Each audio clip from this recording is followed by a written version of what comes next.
Está começando mais uma edição do programa 20 Minutos História. O tema de hoje: por que o exército brasileiro é contra o povo? Não é novidade para ninguém que mais uma vez na nossa história estamos vivendo a construção de um regime político sob a tutela militar. E essa tutela militar sobre o Estado brasileiro, que vai se recompondo sob o governo Jair Bolsonaro, não tem outro objetivo que não impor ao povo brasileiro uma agenda de reformas profundamente antipopulares, antidemocráticas e antinacionais. Novamente, reformas que interessam aos ricos, aos grandes capitalistas e que prejudicam o povo, os trabalhadores. Novamente, reformas que submetem o país a potências estrangeiras, em especial ao imperialismo norte-americano, e que minam a soberania nacional. Novamente, o Exército Brasileiro, principal arma das Forças Nacionais de Defesa, cumpre um papel maléfico na história brasileira. E para nós compreendermos por que o Exército tanto se presta a funcionar como verdadeiro partido militar do grande capital, é importante nós, historicamente, localizarmos a formação do Exército Brasileiro. Em outras palavras, compreendermos qual foi a trajetória que levou o Exército Brasileiro a se constituir numa tropa, numa corporação claramente antipopular e antidemocrática, embora no seu interior sempre tenham existido correntes nacionalistas, democráticas e até mesmo correntes revolucionárias. É sobre isso que nós vamos conversar na tarde dessa sexta-feira, 22 de fevereiro. A origem do Exército Brasileiro, para efeito mais simbólico do que organizativo, está na Batalha de Guararapes. Como vocês sabem, a Batalha de Guararapes é uma batalha que foi travada em 1648, no estado de Pernambuco, contra os invasores holandeses. Ali se constituiu, de uma maneira bastante improvisada, um conjunto de batalhões, pelotões, de tropas capazes de enfrentar os holandeses que então invadiam o Brasil, colônia de Portugal, naquele momento. Há uma luta conjunta de brasileiros, portugueses, ameríndios, para tentar expulsar os holandeses. Para efeito simbólico, o Exército Brasileiro reivindica essa data como a sua origem. Mas será fundamentalmente num período posterior, não no século XVII, mas sim já no século XIX, nas primeiras décadas do século XIX, que o Exército Brasileiro passaria a ter uma organização mais efetiva. É nesse período, basicamente o período onde é proclamada a independência brasileira, exatamente no período entre 1820 e 1825, que o Exército Brasileiro iria se constituir de forma autônoma e de forma demarcada, não é? Quando é declarada a independência brasileira, os movimentos que já levavam à independência, em seguida a proclamação da independência, provocam, como vocês também conhecem, uma divisão na elite brasileira. A elite brasileira era uma elite portuguesa e brasileira. Se misturavam a favor e contra a independência portugueses e brasileiros. O próprio proclamador da independência, Dom Pedro I, o primeiro imperador brasileiro, ele era ele próprio de origem portuguesa. Assim como vários outros integrantes da elite que declaram aquela independência por cima, aquela independência pactuada com Portugal. Uma independência que, ao contrário do que havia ocorrido com a América Hispânica, não foi produto de uma expulsão do colonialismo, não foi produto de uma ruptura com as elites coloniais, não foi produto de uma guerra de libertação, mas fundamentalmente de uma transição por cima. É nessa transição por cima que vai surgir o Exército Brasileiro. O Exército Brasileiro vai desempenhar dois papéis importantes. Primeiro, ele tem um protagonismo na chamada Guerra Luso-Brasileira, que alguns mais euforicamente chamam de Guerra da Independência, que foram os anos seguintes à proclamação da independência, a luta contra os grupos colonialistas ainda inseridos em alguns estados do país que não aceitavam a independência brasileira perante a Portugal. Eram grupos, repito, formados por brasileiros e portugueses, por portugueses e brasileiros. Assim como do outro lado também havia entre os independentistas portugueses e brasileiros. Se mesclavam as nacionalidades. Era muito mais um embate dentro da própria elite colonial do que propriamente uma confrontação entre nacionalistas e colonialistas, como havia ocorrido nos países vizinhos ao Brasil. O Exército vai desempenhando, portanto, esse papel daqueles defendendo ou interpretando ou representando aqueles setores da oligarquia nacional que desejavam a independência perante a Portugal, combatendo os demais setores que contra essa independência se postavam. Então essa foi uma primeira tarefa que leva à constituição do Exército Brasileiro.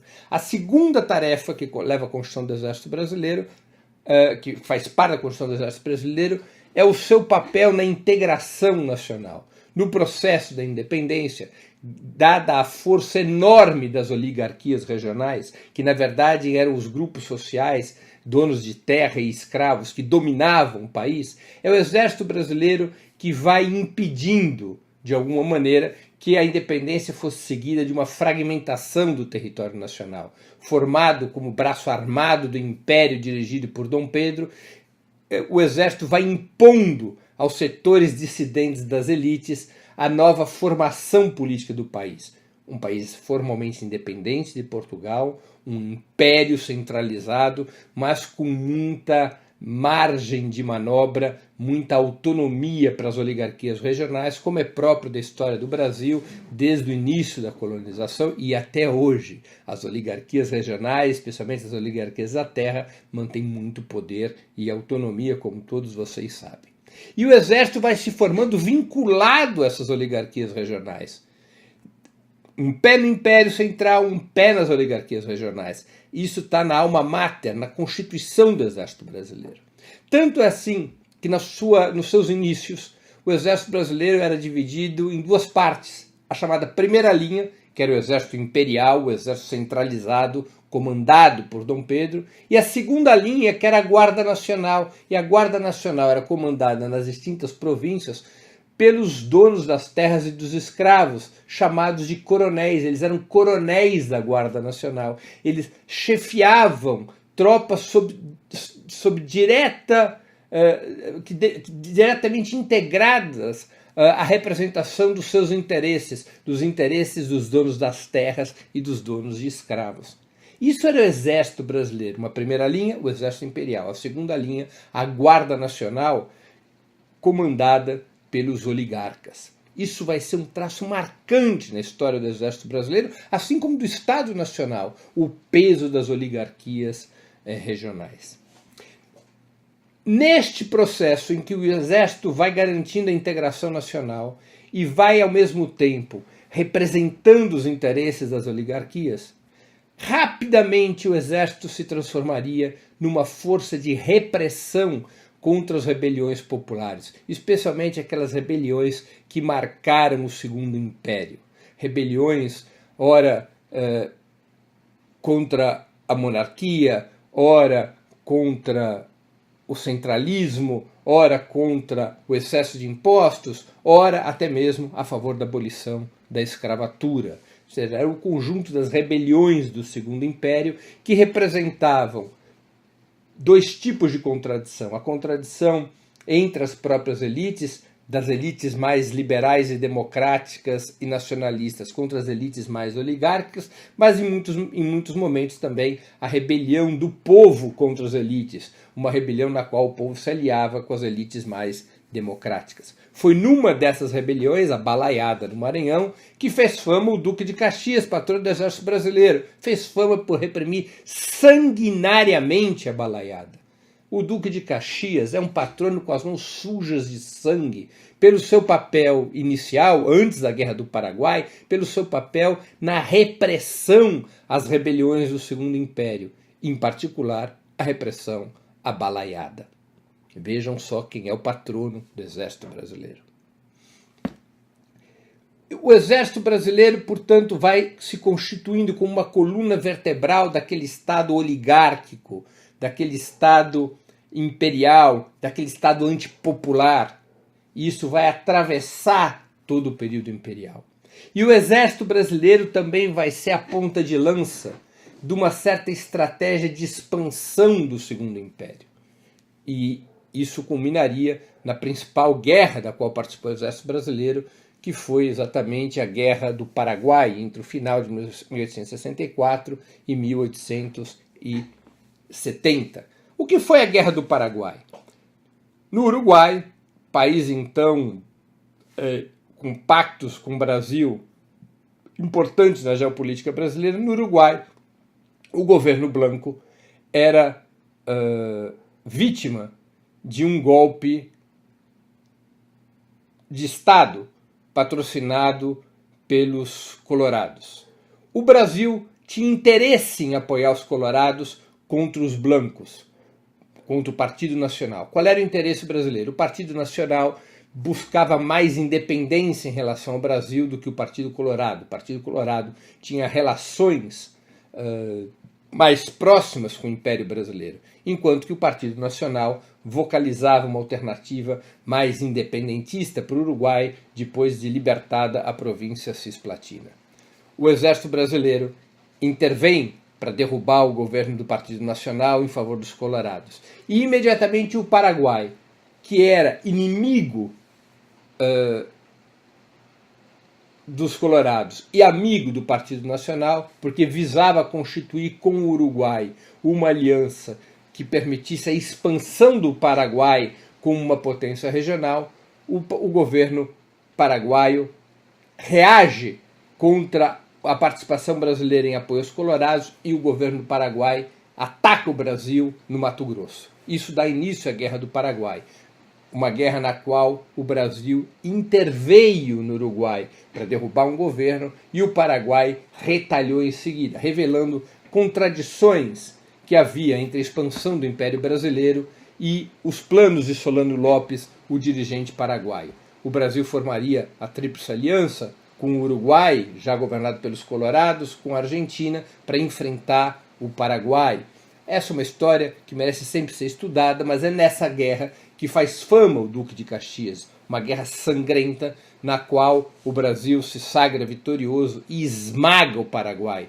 O Paraguai tem uma enorme queda demográfica, o Paraguai tem um enorme retrocesso econômico, é jogado numa situação de dependência e caos econômico-social, da qual até hoje não se libertou.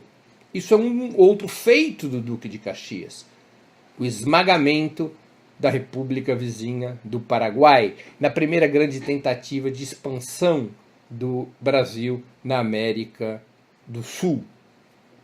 Pois bem, é este exército vitorioso da Guerra do Paraguai que ganha um peso ainda maior na vida do país. E esse exército, sempre aliado com as oligarquias, vai pouco a pouco aprofundar uma contradição com a corte. A corte imperial, já a corte de Dom Pedro II, era uma corte que travava uma dura luta contra as oligarquias, buscando centralizá-las. A vocação centralista do final do Segundo Império iria encontrar nas oligarquias regionais um forte obstáculo. E no Exército Brasileiro, em grande parte do Exército Brasileiro, um instrumento em defesa dos interesses autonomistas dessas oligarquias regionais. A República é proclamada fundamentalmente nessa lógica: derrotar o centralismo imperial e restabelecer um pacto mais autônomo para as províncias através da República, de um governo republicano central que assumia as tarefas repressivas, que assumia as tarefas diplomáticas, que assumia as tarefas de representação internacional, mas que dava às oligarquias maior liberdade, incluindo maior liberdade fiscal. Se estabelece com a proclamação da República uma ditadura cívico-militar, mas se afrouxa o papel, o espaço, a autonomia das oligarquias. Isso marcaria não apenas o período dessa ditadura cívico-militar, que se estenderia pelos primeiros anos da República, mas se estenderia até o fim da chamada República Velha, em 1930, também conhecida como a República do Café com Leite, que outra coisa não é que a possibilidade das oligarquias de São Paulo e Minas Gerais estabelecerem sua hegemonia sobre o país e o Exército como parte integrante desse processo, em particular no que diz respeito à repressão contra os movimentos sociais que ousassem desafiar as oligarquias. Os mais famosos vocês conhecem. O mais famoso talvez seja exatamente Canudos, mas também tivemos a Guerra do Contestado. Então vejam só o papel repressivo que vai ter no Exército, sempre ao lado das oligarquias.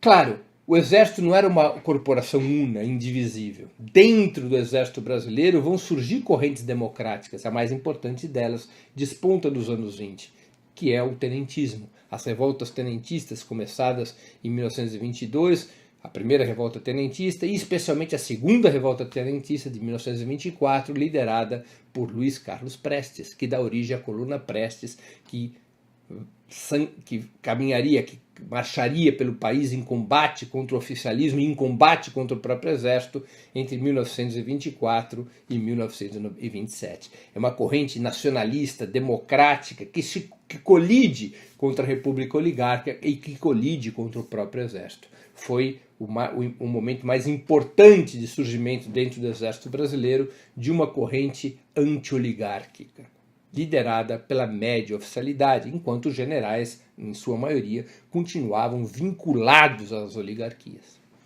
O exército brasileiro abate, reprime, sufoca essa corrente democrática. E o exército brasileiro vai, no curso do embate contra o tenentismo, assumindo uma vocação cada vez menos autonomista em relação às províncias e uma vocação cada vez mais centralista. E essa vocação centralista iria se reforçar nos anos 30, em grande parte, em boa parte, sob a influência da ascensão do nazifascismo na Europa. O exército brasileiro vai deixando de ser um exército frouxo, um exército de representação das oligarquias e vai tentando estabelecer uma nova doutrina de centralização do Estado, que seria corporificada no apoio que o exército brasileiro dá ao Estado Novo, declarado por Getúlio Vargas em 1937. Antes disso, o exército participaria da repressão violenta contra a rebelião militar de 1935. Novamente, é a terceira revolta tenentista, como alguns historiadores chamam. Em 1935, militares sob a liderança de Luiz Carlos Prestes, já então membro do Partido Comunista, buscam uma rebelião para derrotar o governo do Estado, o governo de Getúlio Vargas, um governo que se inclinava para uma aliança com o nazifascismo. Essa rebelião, realizada em novembro de 1935, é brutalmente reprimida pelo exército brasileiro. O exército brasileiro que já vinha, repito, assumindo uma doutrina centralista desde o início dos anos 30, não é à toa que o exército apoia majoritariamente, apoia a chamada Revolução Liberal de 1930 e também perfila ao lado de Getúlio Vargas na luta contra a oligarquia paulista na chamada Revolução Colchonalista de 1932. O exército passa a assumir, portanto, essas características centralistas, apoia o Estado Novo e após a Segunda Guerra Mundial, com aliança com os Estados Unidos, o Brasil manda tropas à Itália sob o comando americano. Essa aproximação com os Estados Unidos faz com que o exército brasileiro, grandes correntes do exército brasileiro, generais importantes do exército brasileiro, pouco a pouco passam a postura cada vez mais submissa aos Estados Unidos, cada vez mais submissa ao capital norte-americano, cada vez mais submissa ao comando do exército norte-americano, cada vez mais submissa aos interesses da Casa Branca, integrando progressivamente a doutrina da Guerra Fria ou seja, o alinhamento com os Estados Unidos contra a União Soviética e contra os movimentos socialistas e operários. E esse passa a ser o papel central do Exército Brasileiro a partir de 45 e fundamentalmente a partir de 64, quando ocorre o golpe militar. Embora tenham persistido correntes nacionalistas e democráticas dentro do Exército, essas correntes foram minoritárias. Essas correntes foram sendo depuradas pelos setores hegemônicos extremamente conservadores, antipopulares, antidemocráticos e entreguistas. Essas correntes são depuradas paulatinamente nos anos 50 e de maneira violenta a partir do golpe de 64. O Exército Brasileiro, em 1964, assume diretamente a direção do Estado, assume claramente o papel de partido armado do grande capital, assume claramente as tarefas de construir um regime político de opressão ao povo e de facilitação de privilégios para o desenvolvimento capitalista e para os interesses dos ricos, para os interesses dos capitalistas, dos proprietários dos meios de produção, dos proprietários nacionais e estrangeiros dos grandes meios de produção. E estabelece uma repressão duríssima contra o movimento sindical, contra a esquerda. E neste processo, o Exército Brasileiro, sob a hegemonia das correntes entreguistas e fascistas, depura a si próprio, expulsando as correntes democráticas e nacionalistas, passando para a reserva, prendendo e até matando oficiais que resistiam ao papel do Exército como a mão armada do grande capital. E assim seria durante toda a ditadura militar. Com a redemocratização, já no momento de enfraquecimento do regime militar, o Exército Brasileiro recua. Recua e naquele momento recua de forma desprestigiada. Era um momento em que poderia se avançar numa reforma das Forças Armadas brasileiras, retirando os elementos fascistas e entreguistas da sua formação. Primeiramente, punindo os militares responsáveis por assassinatos e torturas durante a ditadura. Segundo, mudando os currículos das escolas. Terceiro, reformando a própria organização das Forças Armadas, no sentido de fazer com que o Exército Brasileiro se democratizasse, que o Exército Brasileiro se profissionalizasse e que o Exército Brasileiro deixasse de ser o partido armado do capital. Mas isso não ocorreu. O máximo que se fez foi uma reforma de fachada, criando-se o Ministério da Defesa. Mas se manteve na Constituição de 88 um artigo, o artigo 242, que permite ao Exército intervir na vida brasileira desde que convocado por um dos poderes. É uma jabuticaba na Constituição brasileira que preserva nas entrelinhas o instituto da intervenção militar, o instituto do papel das Forças Armadas como, repito, como partido do grande capital. Por isso mesmo que o Partido dos Trabalhadores, na Constituição de 88, votou contra a Constituição de 88, embora tenha assinado, porque esse artigo revelava que as Forças Armadas potencialmente continuavam com a possibilidade de tutelar o Exército Brasileiro, o Estado brasileiro. E isso não mudou também nos governos petistas, infelizmente. Durante os 13 anos, 14 anos em que o PT pôde governar, antes do golpe de 2016, tampouco foram tomadas medidas profundas no sentido de mudar os currículos, de estabelecer uma doutrina democrática e popular dentro das Forças Armadas, no sentido de promover a ascensão de generais e outros oficiais abraçados à lógica de um desenvolvimento econômico autônomo, de uma cultura anti-imperialista, de um vínculo com os interesses populares. Se manteve mais ou menos tudo como estava. E dentro do Exército Brasileiro, nesse processo no qual não se mexeu nas estruturas oligárquicas do Exército, foi novamente ganhando força uma corrente entreguista, uma corrente aliadas aos neofascistas, um bloco conservador dentro do Exército que rapidamente marginalizou as correntes mais profissionais do Exército, aqueles que defendiam o afastamento do Exército da política. E esse bloco conservador, nos últimos anos, permitiu criar o apoio, permitiu levar as Forças Armadas ao apoio ao golpe de 2016 contra a presidenta Dilma Rousseff e, finalmente, permitiu às Forças Armadas, em particular o Exército Brasileiro, cavalgar a candidatura de Jair Bolsonaro e encontrar em Jair Bolsonaro a via institucional para o retorno à tutela militar e ao papel do Exército, ao velho papel do Exército, como expressão armada dos interesses dos grandes capitalistas, embora dentro do Exército continue a existir resistência democrática, resistência nacionalista, especialmente na média oficialidade, e um ou outro general. Mas, preponderantemente, o Exército voltou ao fio da história. Um exército oligárquico, entreguista e defensor dos interesses do grande capital.